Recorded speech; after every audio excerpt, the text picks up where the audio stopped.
Hello and welcome to our second to last episode of the Saturday Showdown for the 2023 season.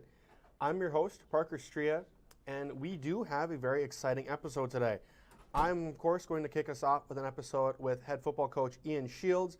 Then a little bit later, Nicole is going to take over for some NSIC stuff. And then to round it out, we are both going to be going over our very exciting Hot Topics segment.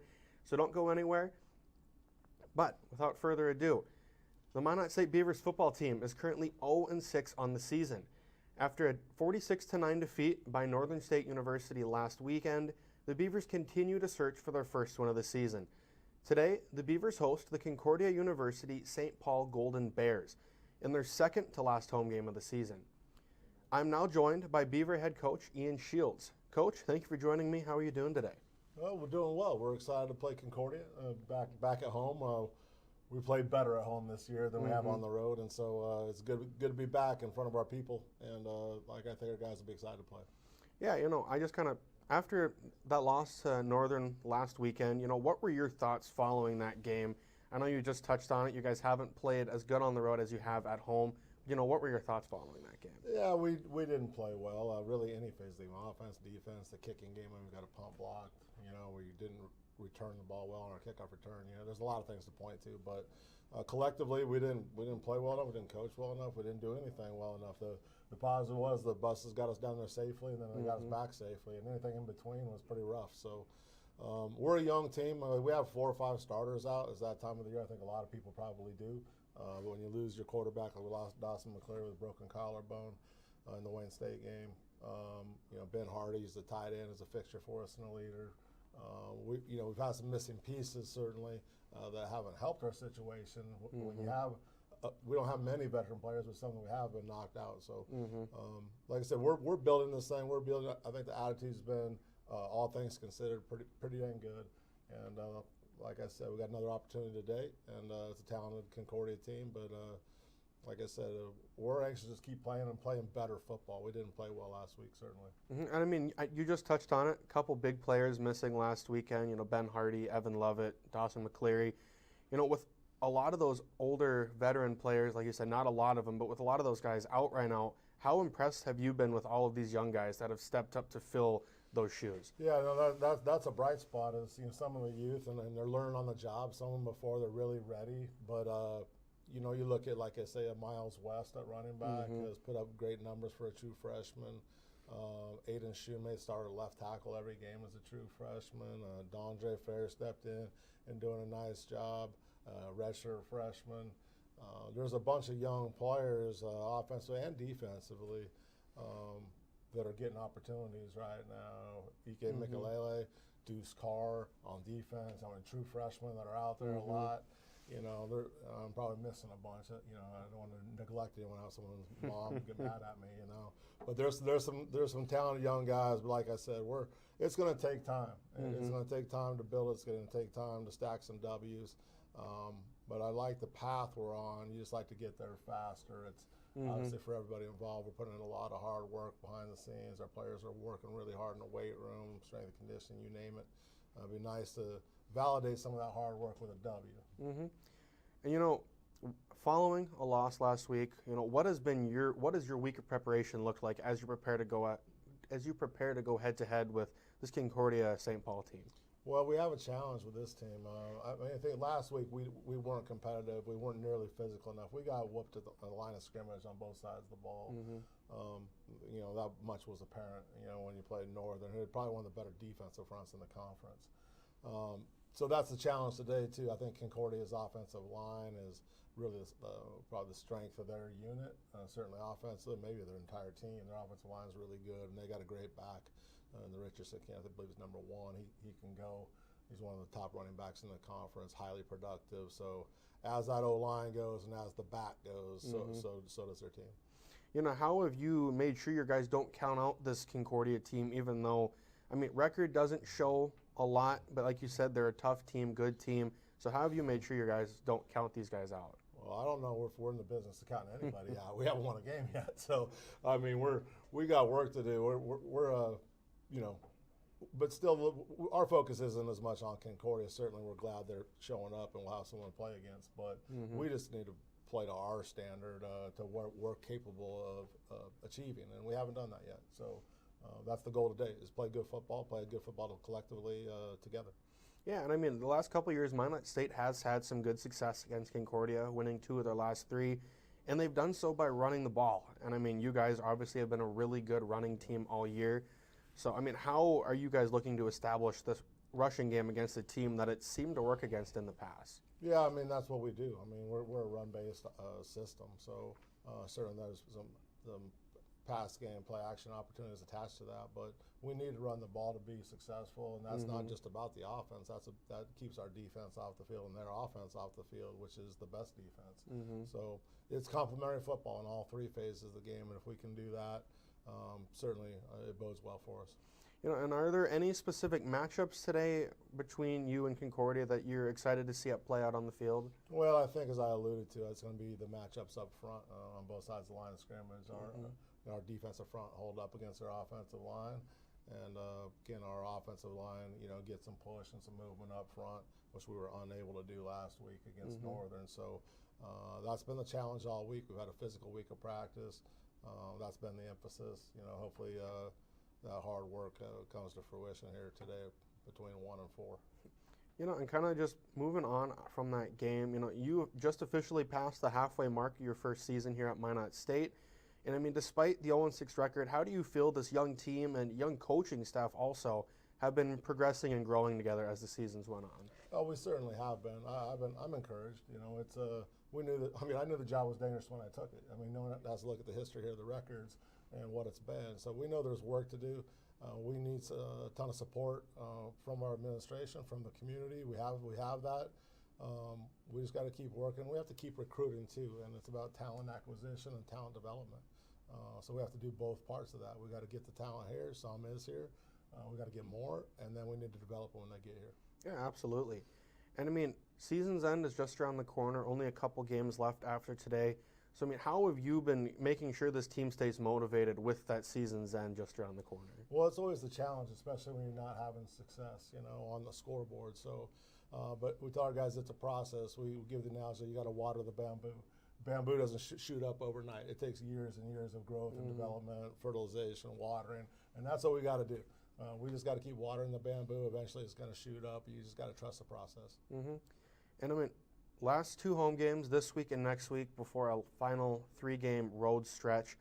How have you been how important do you think the momentum you guys could be building is before these last 3 road games? Well, it's great. I mean, every game is life unto itself. I mean, our goal right now is just to be 1-0 today. And then obviously we'll transition to, we have senior day next week, right? And then we're on the road, we're the road warriors to finish the season. So, but right now the focus is on here on the present and on Concordia, and let's go stack a W today. Yeah, and I mean, last question is, you're nearing almost a full year here at Minot State. How have you been liking it, and what has the adjustment to Minot and North Dakota as a whole been compared to some of your other coaching stops? That's a good question. It's been great. I've been fortunate enough in this business to be at a lot of different places and a lot of different levels. This has been a great fit, not only for me but for my family. We're excited to be here, sink ourselves in the community. We can build a program here. We got reasons why we can build a program here. I mean, we waive out-of-state tuition.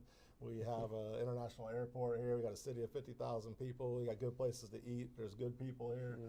There's a lot of reasons why we can build it and recruit to this place, and that's what it's going to take. And it's going to take some good coaching. I have some great assistants that are with me, and we'll get this thing done. Yeah, for sure. I appreciate you joining me today, Coach. It's always a pleasure to speak with you before these games.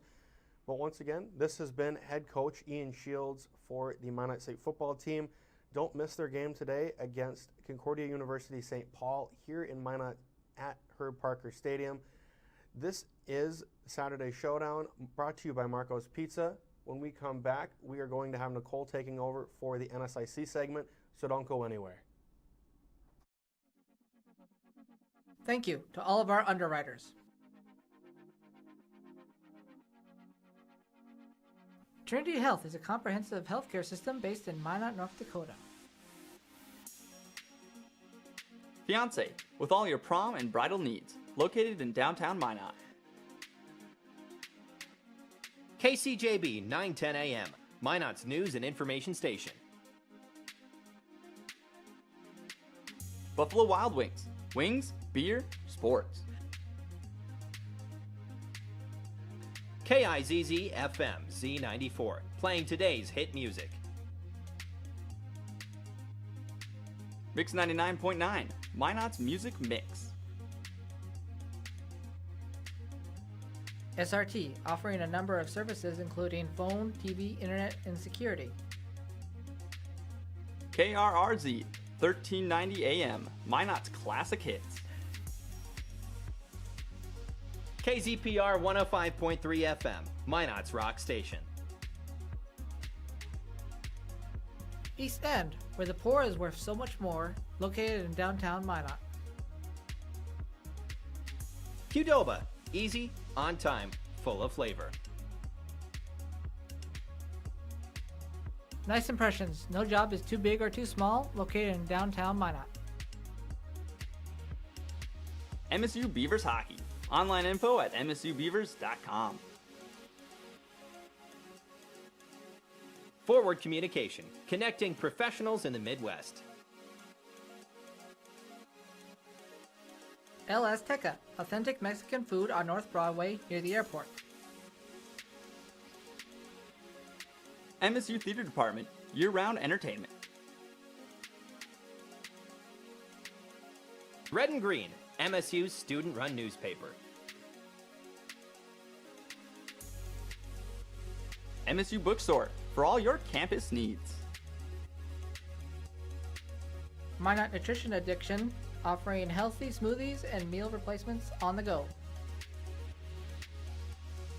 H-Bar-B Construction, for all your oil field needs.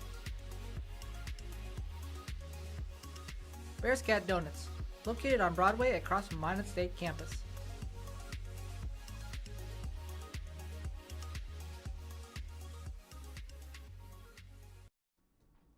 Hello and welcome back to the Saturday Showdown, brought to you by Marco's Pizza. Great interview with Coach to start off the show, but Nicole, I hear you got some really exciting NSIC stuff for us today. Yeah, there's a lot going on in the NSIC right now. So the 2023 NSIC regular season is over halfway complete. There are still 2 teams who have perfect records as we enter week 7. Both Minnesota State University Mankato and Augustana University are 6-0. 3 teams only have 1 loss, with University of Minnesota Duluth and Wayne State College being 5-1, Bemidji State University being 4-1. After the top 5 teams, records begin to look worse and worse. Winona State University, University of Sioux Falls, and Minnesota State University Moorhead are all 3-3. Northern State University and Concordia University St. Paul are both 2-4. Southwest Minnesota State University is 1-5, and Minot State University and University of Mary are both 0-6. Week 7 of the 2023 season features some exciting matchups across the NSIC. The weekend begins with the winless University of Mary Marauders traveling to play the 5-1 University of Minnesota Duluth Bulldogs. Moorhead, Minnesota will be playing to host a battle of 3-3 teams when the Minnesota State University Moorhead Dragons host the University of Sioux Falls Cougars. The Minot State University Beavers will be looking to get their first win of the season as they host the 2-4 Concordia University St. Paul Golden Bears. 2 of the top teams in the entire NSIC will go against one another in Wayne, Nebraska, when Wayne State College hosts number 15 ranked Bemidji State University. 2 Minnesota State University Moorhead Dragons continue to dominate the stat sheet as the season nears its end. Dragons quarterback Jack Strand still remains the NSIC leader in passing yards, completions, and passing touchdowns, and it's not even close. Dragons wide receiver Gage Florence also still leads the NSIC in receptions with 20 receptions more than the next player. Bemidji State University wide receiver Dell Duncan Busby also leads the NSIC in receiving touchdowns. There are some major changes in the statistical leaders on the defensive side of the ball. Wayne State College linebacker Dexter Larson leads the NSIC in tackles. University of Minnesota Duluth linebacker Drew Hennessy now leads the NSIC in sacks. And when it comes to fumble recoveries, Minnesota State University Moorhead linebacker Jack Baumgarten sits at the top.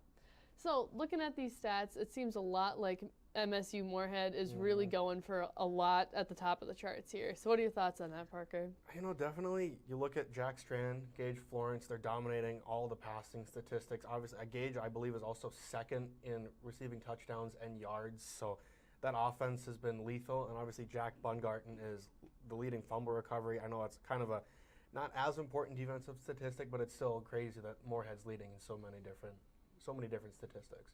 Yeah, it's just a little shocking that their record doesn't exactly reflect all these superstar statistical leaders they have, but I guess that's how the sport works. You got to play it to figure out who's actually going to win. Yeah, and I mean, there's definitely some exciting matchups today. I know, was it Wayne State and Bemidji State playing? That's going to be a good game. Two of the top 3 or 4 teams in the conference playing. Don't know why Bemidji only has 4 or 5 games played and the other team has 6, but definitely going to be an exciting game today. That's for sure. But yeah, that was a great segment. I loved hearing all that NSIC information. Always nice seeing that. Minot State obviously looking for their first win today. University of Mary looking for their first win. But don't go anywhere. When we come back, we're going to be going over our very exciting Hot Topics segment. You are watching the Saturday Showdown, brought to you by Marco's Pizza.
Welcome back to the Saturday Showdown. You know, Nicole, it's been a very exciting show today. Great interview with Coach. You took over for the NSIC segment, which was awesome. But we are here for our Hot Topic segment, and we have a lot of stuff to talk about. Yeah. So, I mean, just kind of jumping right into it, we're going to start with Minot State football. You know, last week they lost 46-9 to Northern State. Not a great game, obviously. I know Coach kind of touched on that. Wasn't a good game for the Beavers. When you look at the stat sheet, the passing didn't look great. I mean, they only threw the ball 8 times for 3 completions, but 141 yards, you'd like to see a little bit more, and the rushing game wasn't that much more effective. Yeah, no, really, that NSU defense was just locked tight. As Coach said, our game is rushing and running, and that didn't even work for us last week, because knowing we aren't a passing team, that's usually not our success, so we revert to running. And if you revert to running, but their defense is formulated for running, that just makes it really tough. Yeah, it just wasn't a recipe for success for Minot State last week. You know, kind of taking a look at NSU last week, the rushing, they ran the ball very well. You know, 46 carries for over 200 yards and 5 touchdowns, killed Minot State. You know, that really helps dominate the time of possession. That winds the clock down, keeps your defense off the field. And I mean, their defense, when it was on the field, dominated Minot State. They lived in the backfield, only had 1 sack, but I think they had like 10 or 11 tackles for loss, which was unbelievable.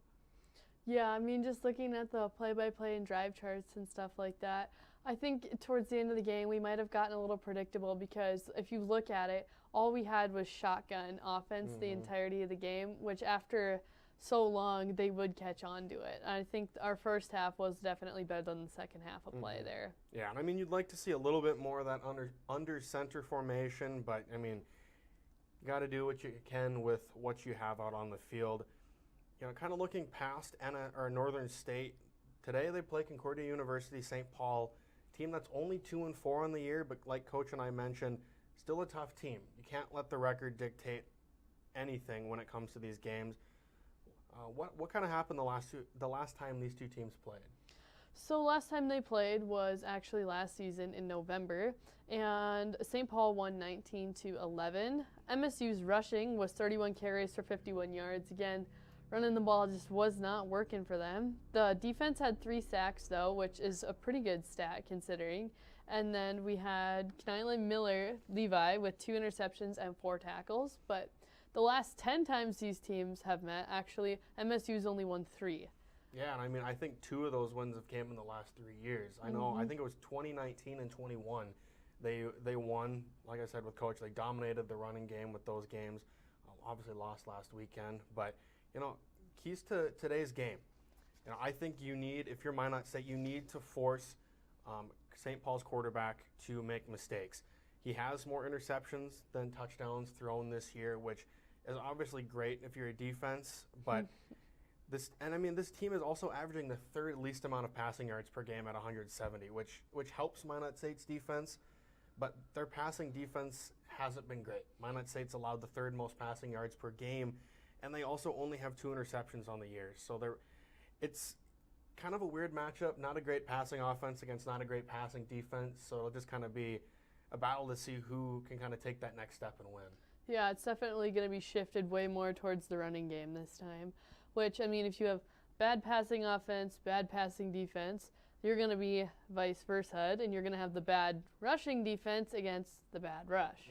So you really don't know kind of what's going to go on there, because it's someone can go on a bang, bang, bang, bang, bang, big break, and then all of a sudden someone's going to win the game, or you can sit there and you can slug around the entire time. Yeah, absolutely. And I mean, touching on that running game, another key is they need to win the line of scrimmage. You know, these are 2 really, really good rushing offenses. Not as good of a rushing defense. Both teams are allowing over 4 yards a carry, so the running backs and whoever runs the ball has been very effective, but it's going to be, Coach even touched on that. You got to win the line of scrimmage. You got to win in the trenches, because if you don't, the game could get out of hand very fast.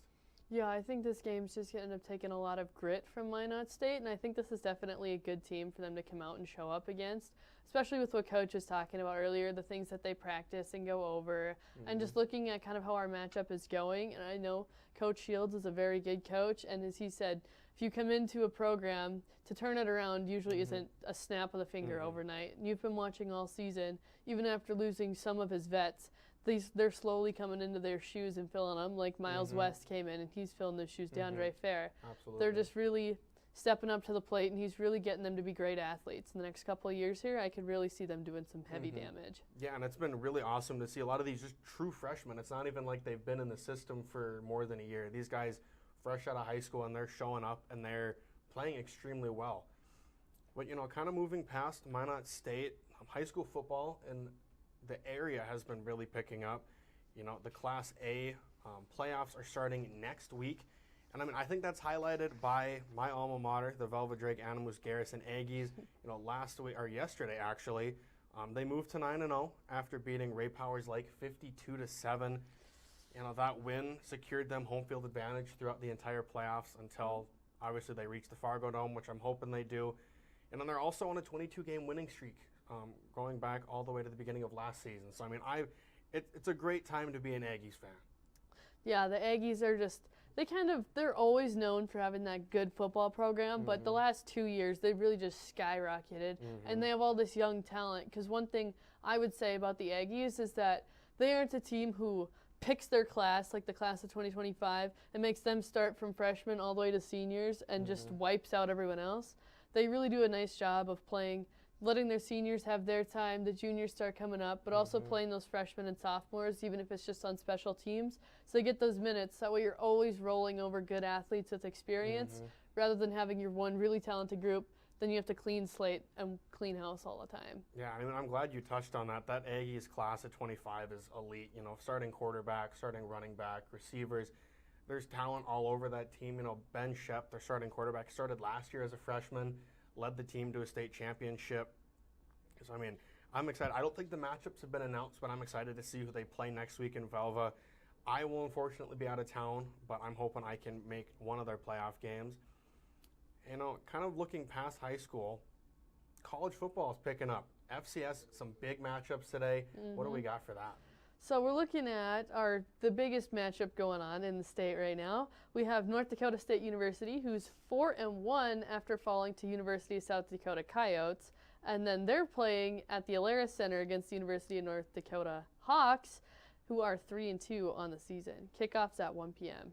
Yeah, that's going to be a very good game. Fighting for the Nickel Trophy. Something I saw, but I didn't believe it. UND hasn't beaten North Dakota State since the early 2000s. I know there was a good chunk of years where they just didn't play each other, but that's bad. Yeah, I don't know what else to say about that. That's 20 years of losing to one specific team. I'm not a big NDSU fan, so I can be a hater here for a moment.